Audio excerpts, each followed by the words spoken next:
All right, gang, we'll go ahead and get rolling. A couple of announcements. Please silence your cell phones. Remember to provide your name and media affiliation each time you ask a question. If you're on Zoom, we'll get to you once we're done addressing the questions in the room. And as a reminder, press conferences are not to be recorded on cell phones or cameras.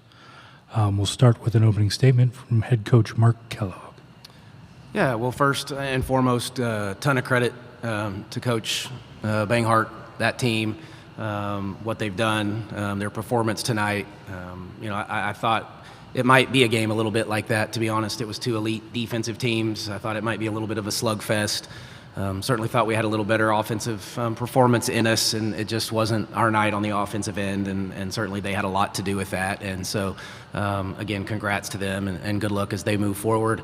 But really, I mean, I'm just so proud of our group. I'm proud of the seniors. I think we always talk about leaving a legacy, leave it better, things better than what you found, or what it was when you started at whatever place that is. And I think these guys did that, and we've had a heck of a run. We had a great season. Did we fall a little short in some of our goals? Yes, we did. But that's sport, that's life. In this tournament in particular, only one team is going to finish with a win. We're not going to be that one. But like I said, I couldn't be more proud. Special group of players that, for me 2 years ago when I got the job, you have a vision, you try to paint a picture, and you hope that those current players, which these two to my right were a part of that roster, would of course stay, but ultimately just buy into what we were doing. And they did that. And they've just been so much fun to coach, and we have a great environment, and we've changed the way, I think our program has been looked at. We've been a perennial top 25 team. Our attendance numbers have kind of shot through the roof. We have great players, staff, administrators, just to do something really, really special. So I hope we can continue to build off of it, use this as a growing pain for those that are coming back. But again, super proud of them, proud to be the coach of some really, really talented individuals. We'll start with questions for our student athletes, JJ Quinerly and Kyah Watson, down in the front. Tanner Brown, 292 Radio. JJ, obviously not the outcome or probably performance that you were hoping for tonight, but when you look back on it, when it's all said and done, how do you want to be remembered as a Mountaineer? I hope to be remembered as probably one of the best guards to ever play at West Virginia University. I think I did a lot under a lot of different coaches, and honestly, like he said, I think I left a legacy here, and I left the program better than it was when I first came in. For Kyah and JJ, can you just talk about, it just seemed like there were moments in the game that were tough matchups for you guys, whether it was Utsby or Maria when she was in the game down low. Can you just talk about the struggles in defending some of those matchups at different times in the game? I would just say, I think they did a good job of maybe finding mismatches. We just couldn't really get stop after stop, and that kind of hurt us. But, I thought our effort was there, so. JJ? Honestly, same thing as she said. We couldn't pull stops. We couldn't get any kills, like Coach Kellogg says, and kind of just wore on us as the game go. The score get a little wider, so just, yeah. Down in the middle. Luke Blaine, Daily Athenaeum. So, JJ, a lot's been made of you, sticking around through 3 coaching changes at WVU, especially in the era of the transfer portal. What has kept you in Morgantown, and what has WVU meant to you during your 4 years? Honestly, the group of girls that I had around me, like Kyah Watson, Jayla Hemingway, those girls that stayed, Kylie Blackston, those girls who stayed, especially Jordan Harrison. I mean, I could have left probably any time in my career and probably could have went anywhere in the country, and I chose to stay in West Virginia just to make that legacy that I told y'all about earlier. And like I said, I think I've done that, and yeah. Debbie Strom in Chapel Borough. Can you speak to the crowd and the noise and being in a away game, so to speak? Kyah, you want to take this one?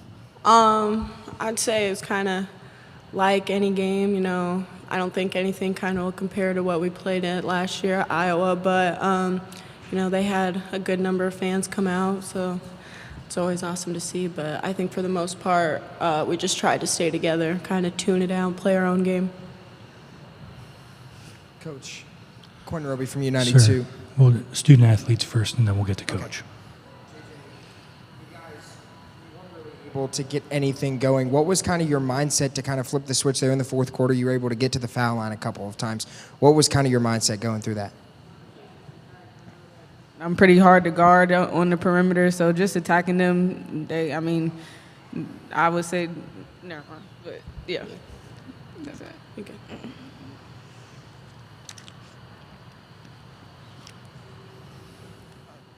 Kyah, we've talked about JJ after this point, but you come beyond that. So, for your perspective, looking back over WVU,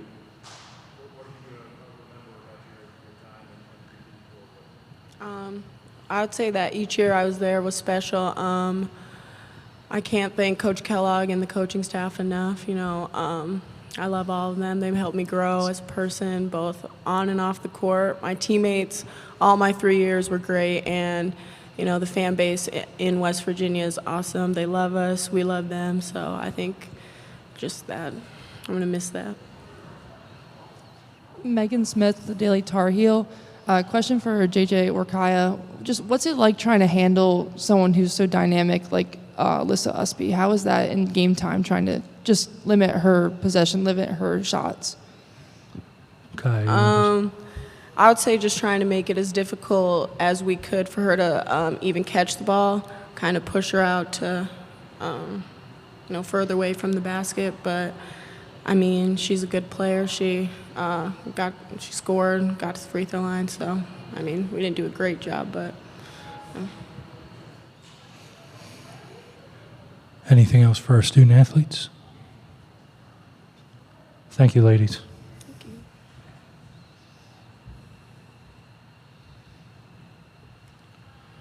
Questions for Coach Kellogg?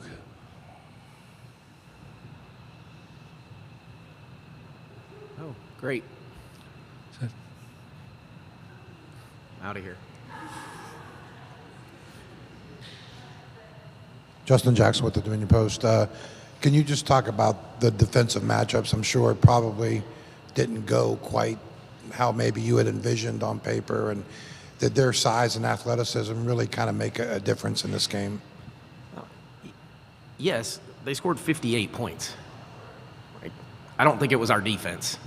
It was our offense. We shot 24%, right? What do we shoot, 24? Yeah, we shot 24% and 9.5% from the three. It's going to be hard to win when you score 47 points.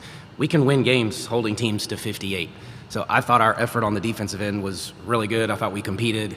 I thought we held them down long enough to see if we could make a run. We never made any runs. So I don't know the kills and the stops, but when we hold somebody to 58, there's going to be some pretty good defensive possessions.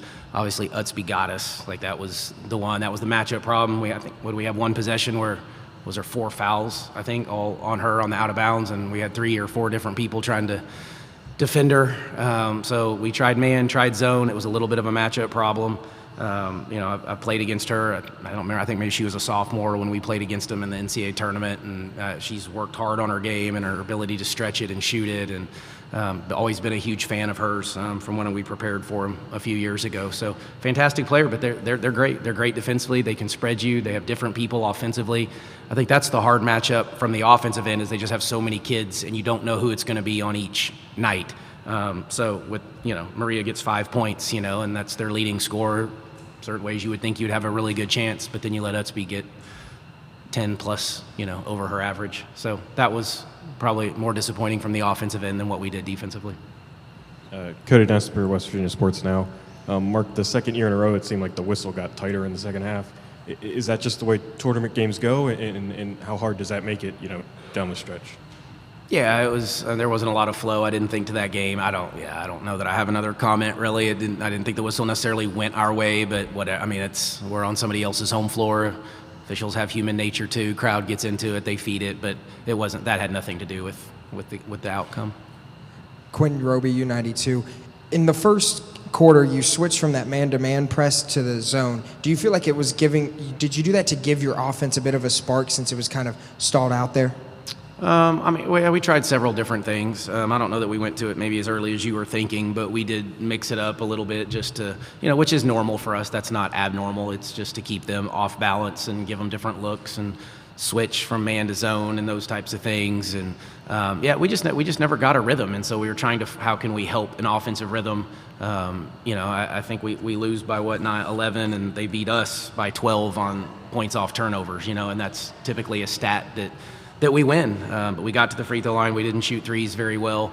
We did some things okay. Actually beat them second chance points, which isn't a strength of ours. And so our best strength of all is turning people over, and we didn't do a very good job of that in this game, and that's a credit to them. Tanner Mounts, U92 Radio. Coach, you touched upon the seniors. I'm just wondering what they meant to this program, because there's a lot that have played for a while, and how hard can it be to keep the program moving upward when you lose a group like that? Yeah, well, they've meant a lot, obviously, and all of their journeys have been really different. Obviously we've talked about JJ's journey. Kyah's journey was different than Kylie's journey, and there's other seniors that, didn't get in the game tonight that, were a part of this basketball team that had a different journey. Tirza had a different journey. So all great stories, really close group. That's what I've enjoyed most about my 2 years here so far, is just it's an easy team to coach. They're just really good kids. They do the right things. They work hard. It's fun to show up to work every day when you have a staff and team like we've had over the last couple years. And, so no, that's part of coaching, is trying to sustain it now. Like, kids graduate every single year, so that's not abnormal. And finding scoring is typically okay. We're going to lose some quality players, and we understand that. And so now you go to the portal, I guess. That's how you go about it at this point.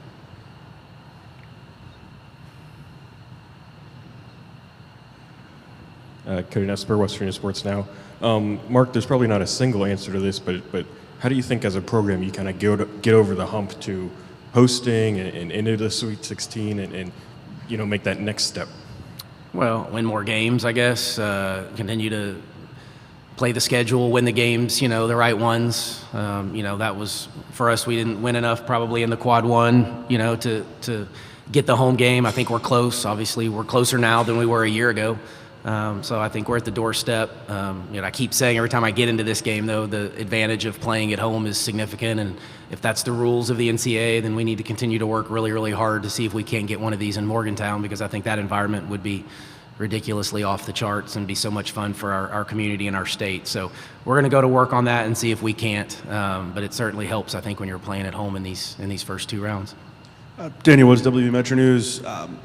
Kyah, the last couple of years, has been the unsung hero of this team in a lot of ways. And tonight, kind of a vintage performance from her, 9 points, 15 rebounds, couple of steals. And she really sparked the run where you guys took the lead in the third. Just as far as her play tonight and over your 2 years with her in Morgantown, what can you say about what she's meant to the program? Yeah, I've routinely called her the glue of our team. She's the kid that I have the hardest time taking off the court because she does so much for us. And it's not always scoring with Kyah. I thought she was a little more assertive tonight. The rebounds, which at one point I said, just go get every rebound, please. I don't know what else to tell them. Just go get every one of them, which she has the ability to do. But, the great part, too, is if you've seen Kyah just transform her body into this elite athlete. She's so fast twitch and just so explosive and a phenomenal defender. Reluctant at times to score, so that was always our, kind of push for her was always, if you could be a little more aggressive offensively, that would be perfectly fine with the rest of us. But yeah, just fantastic kid, works hard in the gym a lot, just really easy go lucky type kid. It's a pleasure to be around. So yeah, we'll miss her and several of them.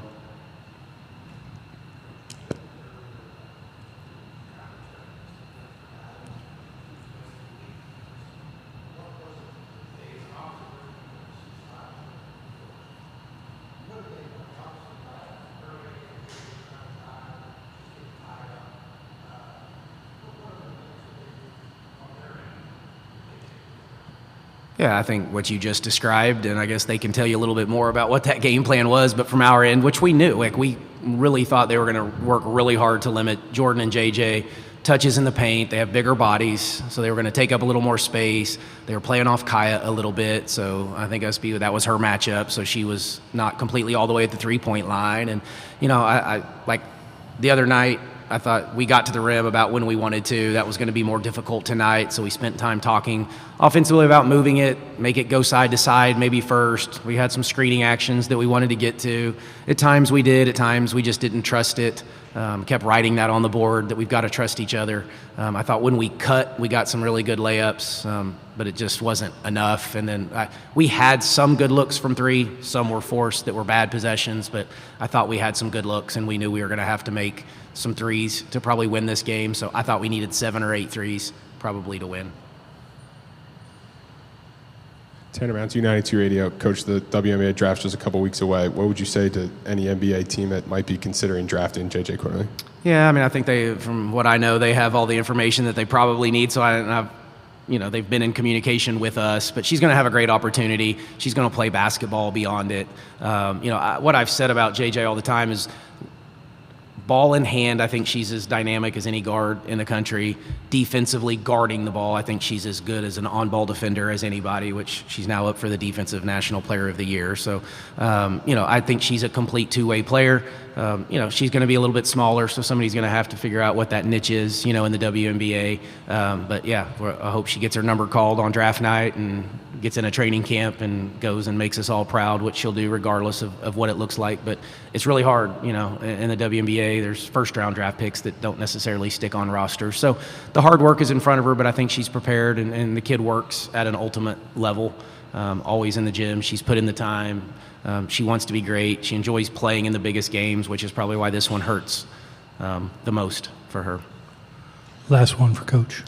One more on JJ. Early on in the game, maybe second quarter, maybe late first quarter, it just seemed like maybe she was trying too hard, maybe. I don't know if you agree with that or not. You had to kind of take her out for a couple seconds to get her to settle down. Can you just kind of talk about just maybe how weird her beginning of the game was? Yeah, I mean, I don't know that she maybe was a little bit just probably excited, wanting to help her team. Just, trying too hard. I don't know. The kid was just trying to give us everything she could, and maybe things that worked the other night, she was just still trying to go back to that a little bit early. But yeah, it was take her out, let her calm down, catch her breath. I thought Jordan maybe was a little wound up also there early, and they're fumbling the ball around and those types of things. And that's another thing. We got to figure out this ball. These balls are like aired up way more than ever all year long. I don't know what the heck's going on here, but we got to get that figured out. But anyway, she was just sped up like we all were. Big game, a lot of emotion. We even wrote on the board to settle in quickly, kind of control your emotions. I thought we did that really well the other night against Columbia, and probably not quite as well tonight, at least to start. Alrighty. Thank you, Coach. Congrats on a great season. Thanks, everybody.